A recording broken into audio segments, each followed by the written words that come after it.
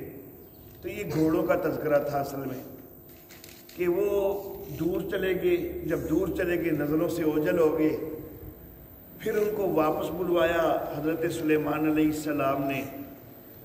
جب واپس بلایا تو ان کی پنڈلیوں کے اوپر، ان کی گردنوں کے اوپر ہاتھ پھیرنے لگ گئے۔ یہاں پر لفظ ہے فتافقا مسحم بالسوق والاعناق، پس چھونے لگ گئے ان کی پنڈلیوں اور ان کی گردنوں کو۔ لیکن یہاں پر عام طور پر مفسرین نے کچھ عجیب بات جو ہے وہ ذکر کر دی ہے، اسرائیلی روایات سے متاثر ہوتے ہوئے اور وہاں سے لیتے ہوئے۔ انہوں نے اس طرح ذکر کر دیا کہ گھوڑے عصر کے بعد دوڑوائے، یا عصر کے قریب، تو عصر کی نماز کا وقت بھی تھا، تو اس کا خیال ہی نہیں رہا، گھوڑوں کی دوڑ میں مصروف رہے، نماز قضا ہو گئی۔ جس وقت نماز قضا ہو گئی، سورج چھپ گیا، تو یہاں پر حتیٰ توارت بالحجاب، یہاں سے مفسرین نے جو ہے وہ سورج کا چھپنا وہ مراد لے لیا۔ حالانکہ اصل معاملہ تو یہی تھا کہ گھوڑے دور ہو کے چھپ گئے ہیں، لیکن مفسرین نے یہ کہہ دیا کہ سورج چھپ گیا۔ تو پھر حضرت سلیمان علیہ السلام کو احساس ہوا کہ یہ تو مجھ سے غلطی ہو گئی ہے، عصر کی نماز قضا ہو گئی ہے، سورج چھپ گیا ہے۔ انہوں نے اللہ سے معافی مانگی، دعا کی، سورج واپس آ گیا اور انہوں نے عصر کی نماز ادا کی۔ تو یہاں پر جو لفظ ہے فتافقا مسحم بالسوق والاعناق، کہ ان کی پنڈلیوں اور گردنوں کو چھونے لگ گئے، تو اس سے مفسرین نے مراد لے لیا کہ گھوڑے جو چونکہ ان کی نماز کے قضا ہونے کا باعث بنے تھے، تو انہوں نے گھوڑوں کی پنڈلیاں کاٹنی اور ان کی گردنیں کاٹنی شروع کر دی اور گھوڑوں کو ذبح کر دیا کہ یہ میری عصر قضا ہونے کا باعث بنے ہیں۔ تو یہ کئی مفسرین نے یہ بات ذکر کر دی، لیکن میں یہ عرض کرنا چاہوں گا کہ یہ بات صرف اسرائیلی روایات سے لی گئی ہے اور یہ نبی کی شان کے بالکل بھی مطابق نہیں۔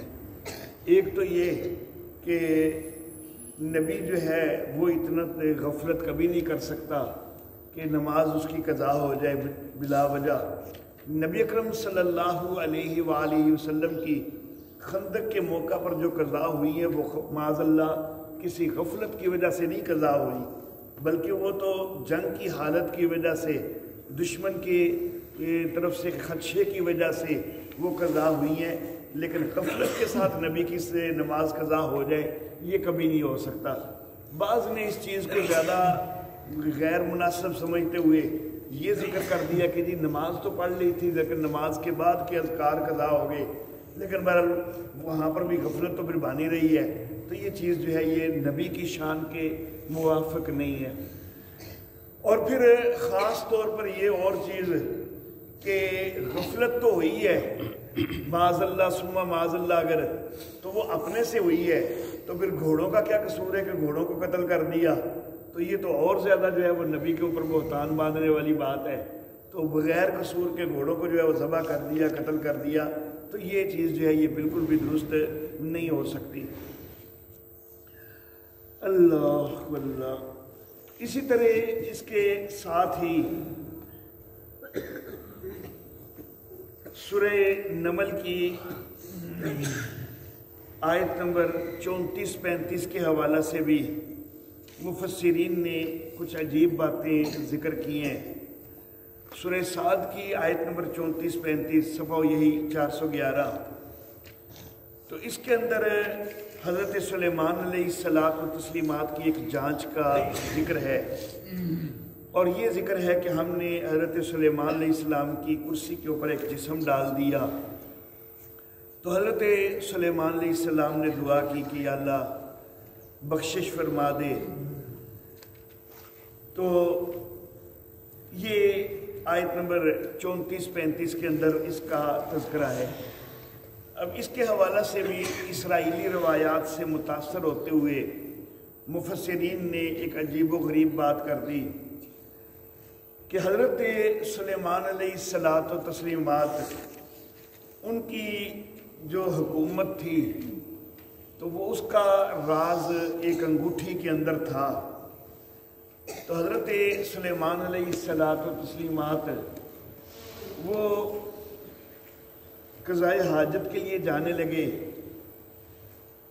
تو انگوٹھی اپنی کسی بیوی کو یا لونڈی کو دے کے گئے کہ وہ تھوڑی دیر سنبھال کے رکھے۔ تو حضرت سلیمان علیہ السلام قضائے حاجت کے لیے چلے گئے، تو ایک شیطان جن وہ حضرت سلیمان علیہ السلام کی شکل بنا کے آ گیا اور حضرت سلیمان علیہ السلام کی بیوی سے انگوٹھی طلب کی۔ اس نے حضرت سلیمان علیہ السلام سمجھ کے دے دی، تو چونکہ حکومت کا راز اسی انگوٹھی میں تھا تو وہ جن جو ہے وہ حکومت پر قابض ہو گیا، وہ جا کے تخت کے اوپر بیٹھ گیا۔ سلیمان علیہ السلام جب قضائے حاجت سے فارغ ہو کے تو باہر آئے تو اس بیوی سے کہا کہ میری انگوٹھی دو، تو انہوں نے کہا کہ وہ تو آپ ابھی لے گئے ہیں۔ تو حضرت سلیمان علیہ السلام نے کہا کہ میں تو نہیں لے کے گیا۔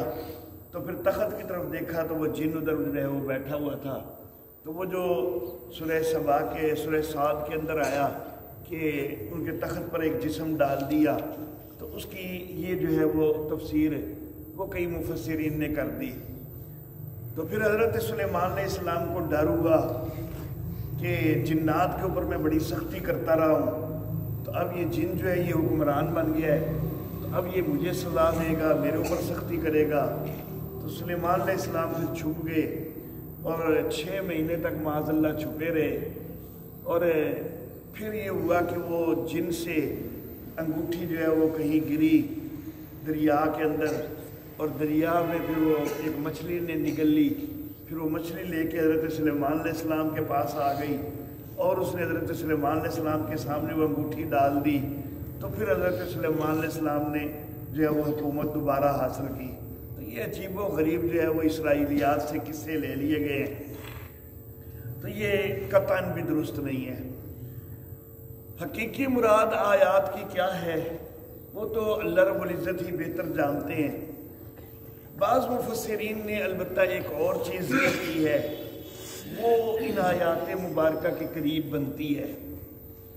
وہ صحیح بخاری کے اندر ایک قصہ ہے، تو ہو سکتا ہے کہ وہ ان آیات مبارکہ کا جو ہے وہ مصداق ہو اور وہ ان کی تفسیر بن رہا ہو، لیکن بہرحال نبی اکرم صلی اللہ علیہ وآلہ وسلم نے اس چیز کو ان آیات کے تفسیر کے اندر بیان نہیں کیا، کوئی اشارہ حدیث کے اندر موجود نہیں کہ یہ جو واقعہ حضرت نبی اکرم صلی اللہ علیہ وآلہ وسلم نے بیان کیا ہے یہ ان آیات سے متعلق ہے، اس کا کوئی حدیث کے اندر اشارہ موجود نہیں ہے۔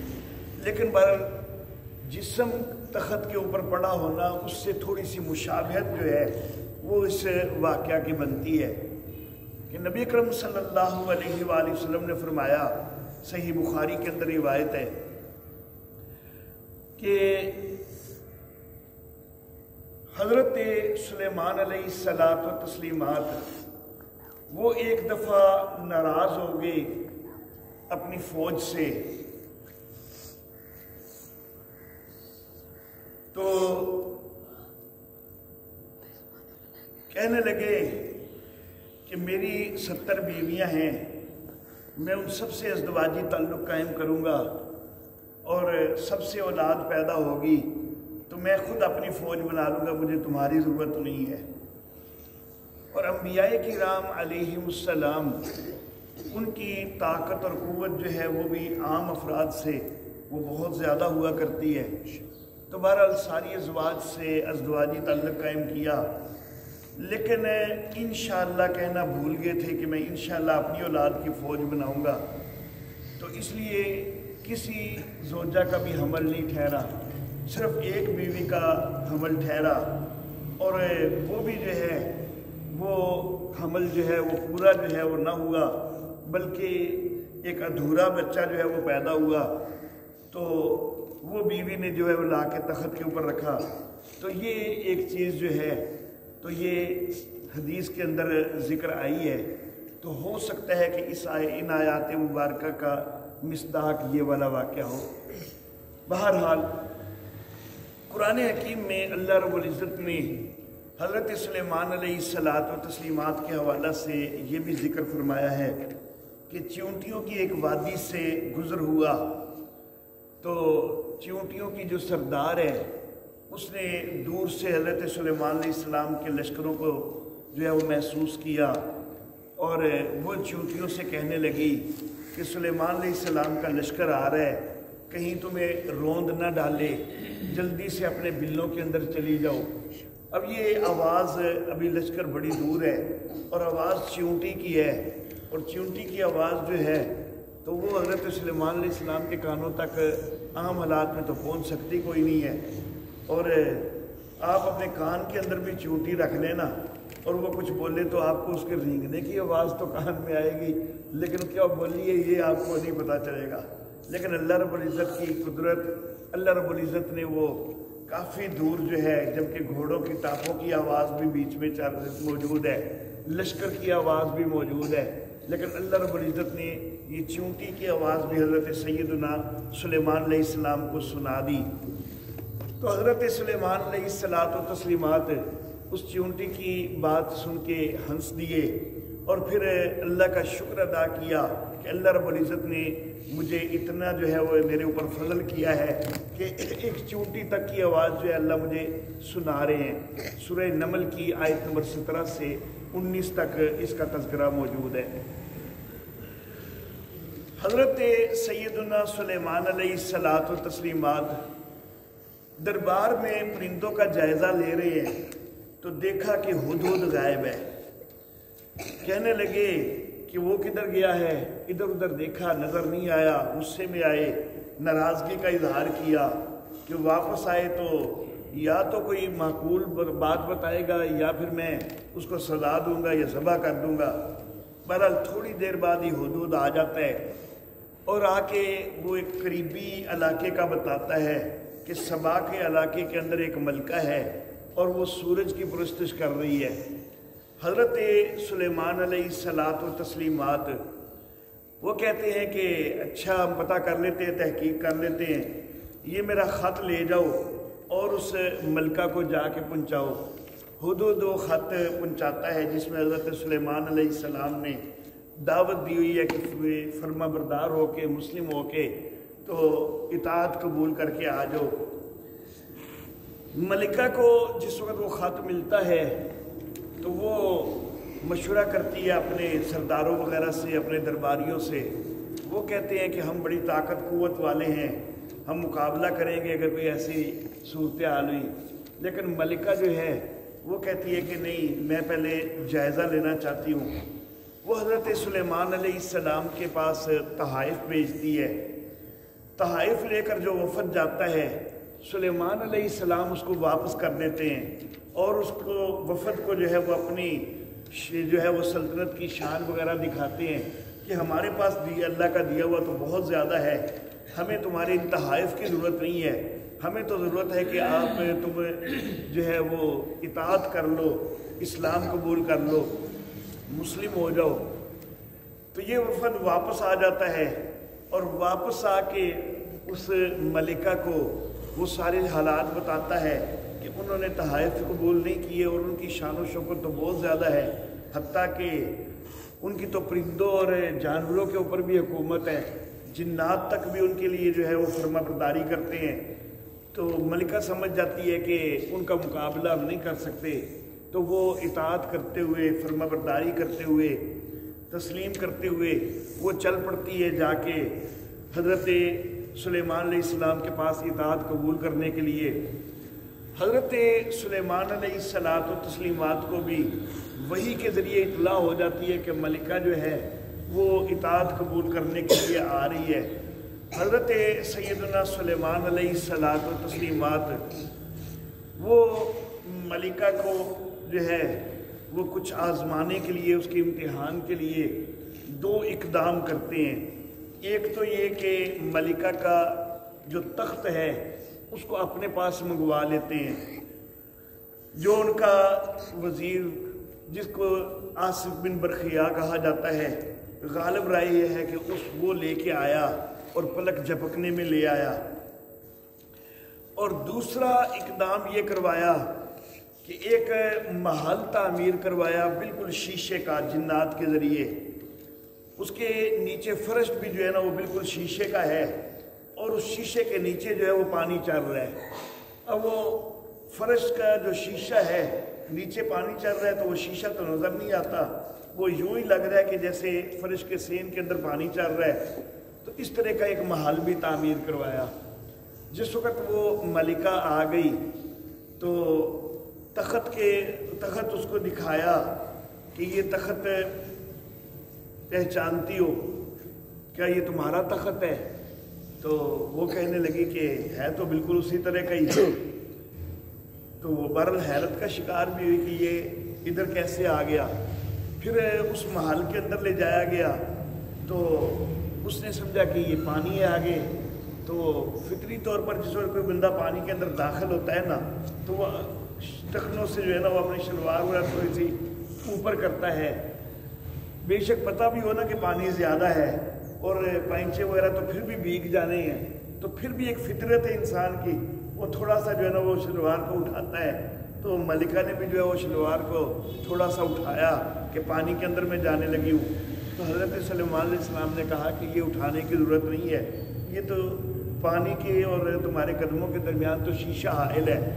تو پھر اس کو احساس ہوا کہ ایک سامنے شیشہ میرے موجود ہے اور وہ مجھے نظر کوئی نہیں آیا، تو میں نے صرف جو ہے وہ سورج کی ظاہری حالت کو دیکھ کر خدا بنایا ہوا ہے، تو جس طرح میں یہاں غلطی کھا رہی ہوں تو وہاں پر بھی مجھ سے غلطی ہو رہی ہے۔ تو اس نے بہرحال اطاعت قبول کر لی اور اسلام قبول کر لیا۔